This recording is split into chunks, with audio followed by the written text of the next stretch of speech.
Bem-vindo a mais uma aula da Escola Linux, seu site de treinamentos Linux na internet. Seja bem-vindo ao nosso curso de Administração Linux CentOS. Meu nome é Atos, eu vou acompanhar aí você nesse nosso curso, um pouquinho aí sobre mim.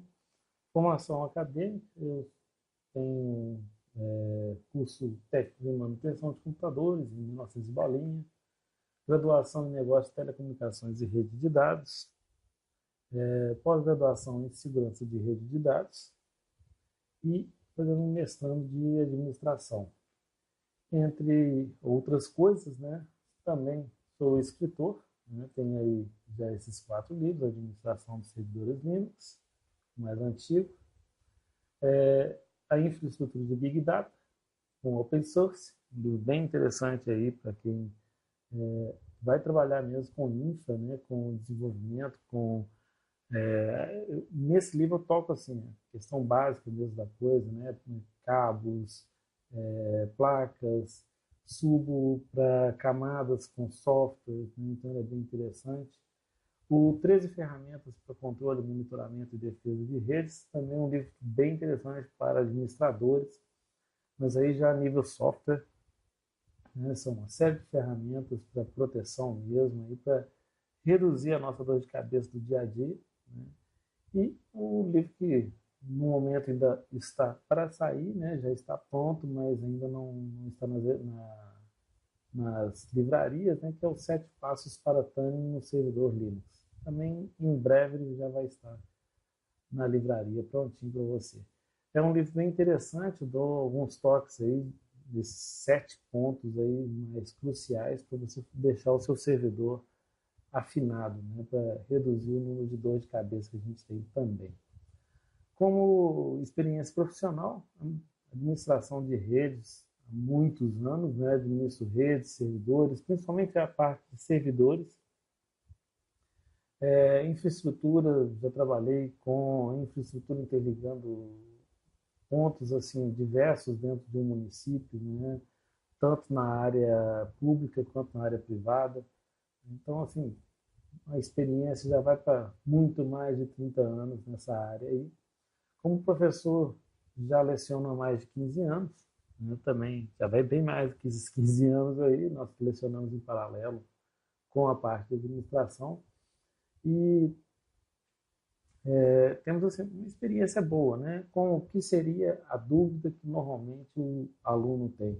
Então, por isso, eu fui convidado para fazer esse curso, e justamente por isso, porque eu consigo projetar boa parte das suas dúvidas aqui, nós vamos eliminar. Mas, tendo qualquer dúvida, só enviar um e-mail, tem as ferramentas aí para entrar em contato com a gente. As áreas que a gente aborda, sempre que está lecionando, são banco de dados, sistemas operacionais e infraestruturas de redes. Essas são as áreas que a gente sempre aborda. E durante o curso, eu vou estar sempre dando uma pincelada numa coisa ou outra.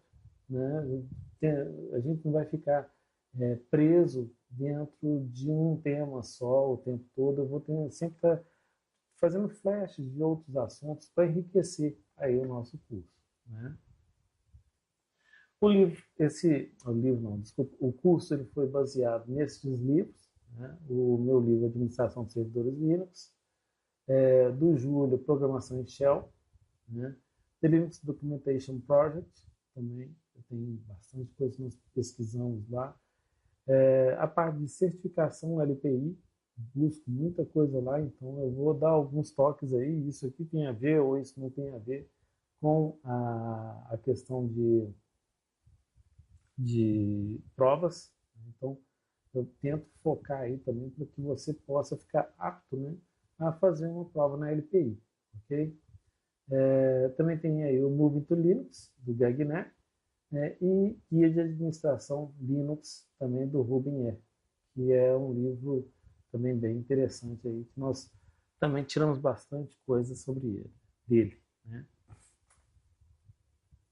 A nossa ementa aqui será GNU Linux, eu vou dar uma explanação nessa primeira aula sobre o GNU Linux, distribuições Linux e GPL. Vamos fazer também, nessa primeira aula, a prática será a instalação do CentOS. Então, o nosso curso ele sempre vai ter dois momentos. Um, que é a parte teórica, onde eu te dou um embasamento, te dou uma introdução no que nós vamos fazer, e uma segunda parte, que é a parte prática, onde nós vamos, dentro de uma máquina virtual, fazer tudo que nós explicamos na parte teórica. Né? Mas tudo e mais um pouco sempre tem alguma coisa a mais, né, que auxilia aí no entendimento da teoria. Né? Tem pessoas que têm facilidade para absorver teoria e tem outros que têm facilidade na prática, então nós vamos tentar ser amplos nos dois pontos, né, para que não sobre dúvida. Comandos úteis na linha de comando, então vamos logo na segunda aula dar uma introdução nos comandos também, porque não dá para reservar isso mais para frente, nós temos que já pegar alguma coisa, né, para começar a tatear. Né? Eu considero como se você não conhecesse nada, né, tem assim, um leve conhecimento de Linux. Então, para isso, eu preciso dessa introdução para a gente nivelar. Né?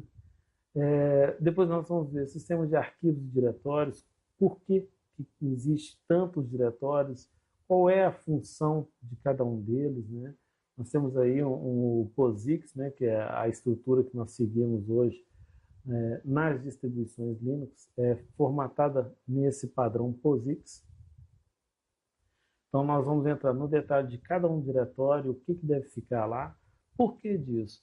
Porque se você souber qual foi o conceito da criação do diretório, vai ficar mais fácil de você procurar um programa. Tá? Na hora que você precisar de alguma coisa, você sabe conceitualmente onde ele deveria estar, fica mais fácil para você encaminhar para lá. Se você é o desenvolvedor, também para você saber qual é o local correto para você colocar a sua ferramenta, o seu software que você está desenvolvendo. Né? Conhecendo a documentação, outro ponto muito importante também, que o pessoal acha que o ponto mais fácil para eu fazer pesquisa é no Google. Né? Eu vou lá no Google e faço pesquisa lá. Não é bem assim não. Tá? Nós vamos ver nessa aula que a documentação que existe dentro da sua distribuição, ela é específica para a sua distribuição, então tem vários detalhes que são específicos. Né?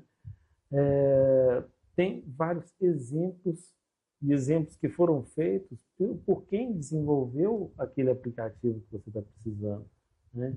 Então, é a documentação feita por quem desenvolveu, exemplos, né?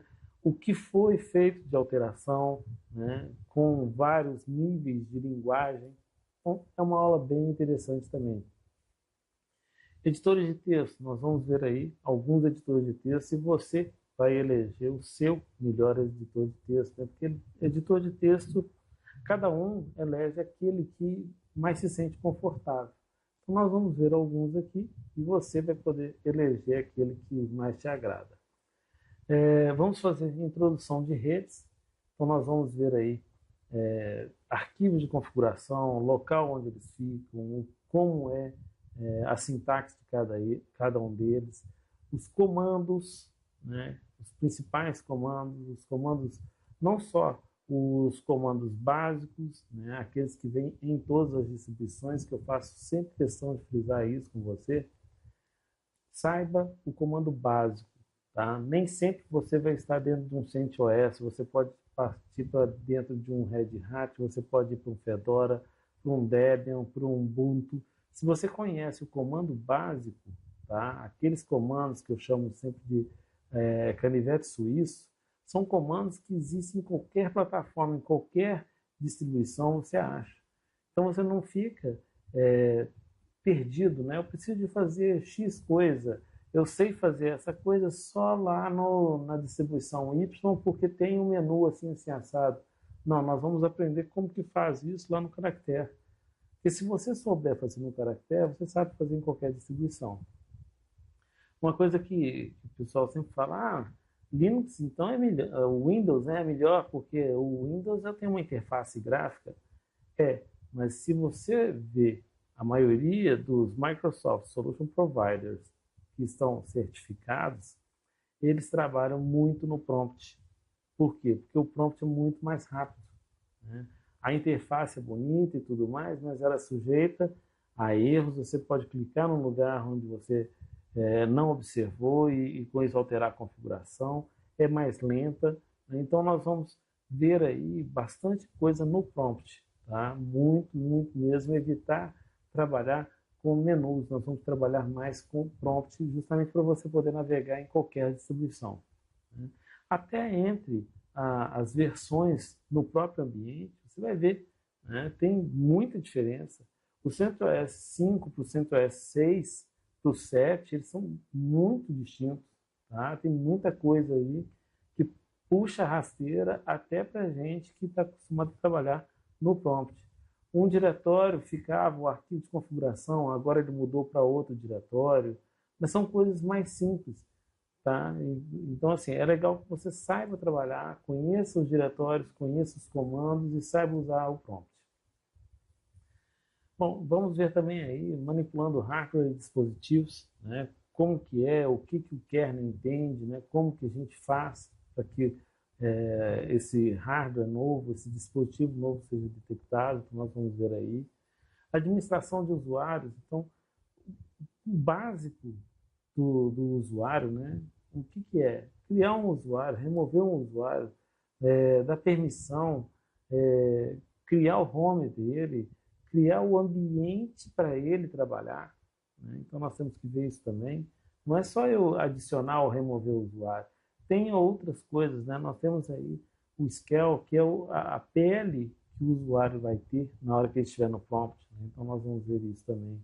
Administração do shell, né? Isso é bem interessante, alguns tipos de shell que nós temos. Compactadores, empacotadores e procedimentos de backup. Aí nós começamos a já programar alguma coisa também, numa coisa que nós vamos ver para frente daqui a pouquinho, né? Então nós vamos ver aí o que é um compactador, o que é um empacotador, né? São coisas distintas e que os empacotadores foi assim uma super mão na roda para a gente, né? Facilitou a vida demais, fez com que o Linux se tornasse um pouco mais amigável, porque antes dos empacotadores a coisa era feia, a coisa era trabalhosa demais, né? Então depois deles foi bem mais fácil.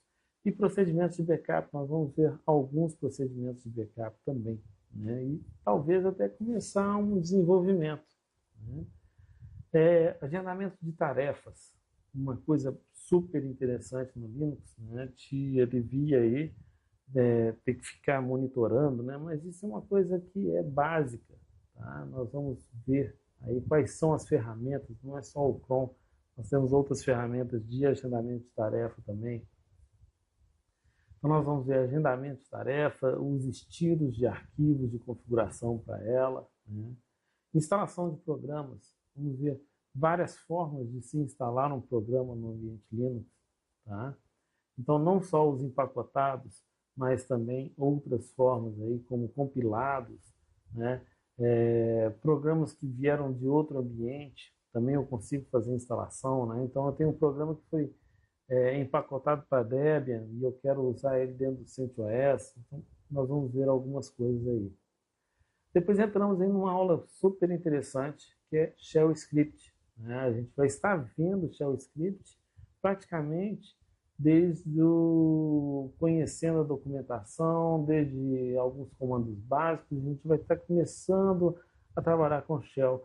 Mas nessa parte 14 e 15 nós vamos aprofundar mais em Shell e vamos ver aí alguns macetes, né, que, vou te contar, sem saber Shell é difícil de você administrar um servidor, tá? Porque o Shell Script ele te automatiza as tarefas.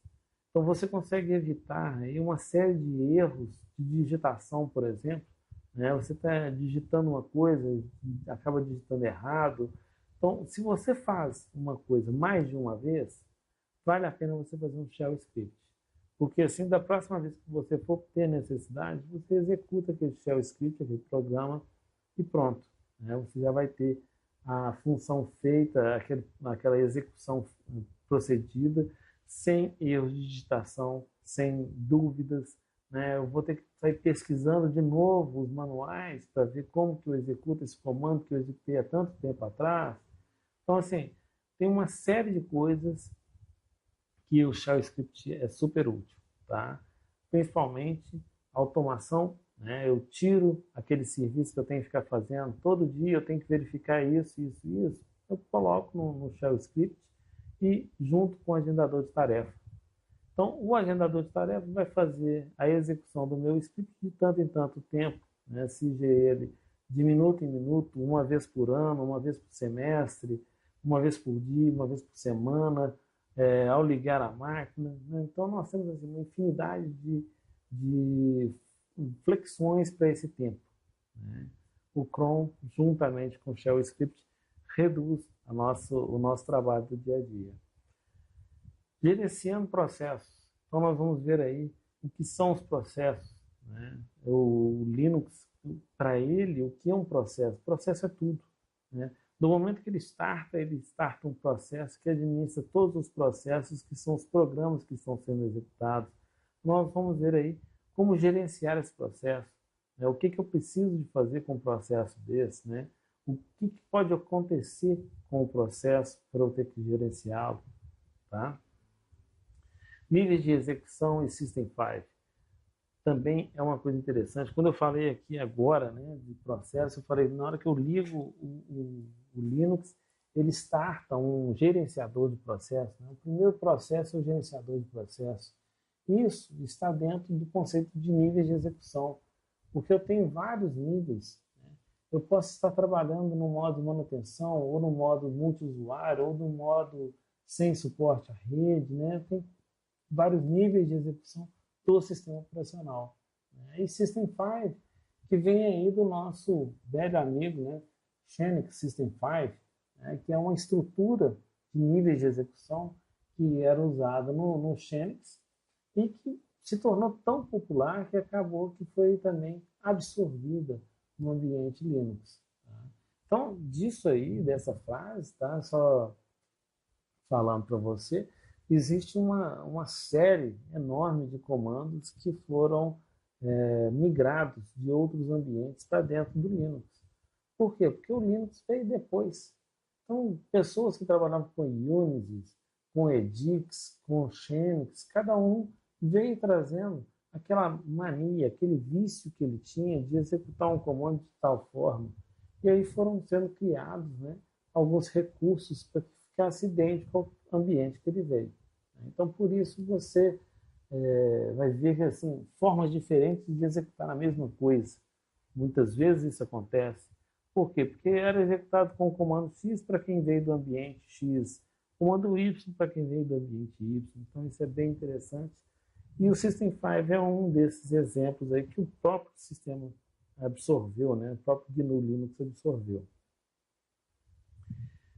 Data e hora do sistema e servidor NTP. Nós vamos ver também por que isso é tão importante, não só para um servidor Linux, GNU Linux, mas para qualquer servidor, né? E até mesmo para as estações. O sincronismo de tempo é crucial para, por exemplo, a autenticação.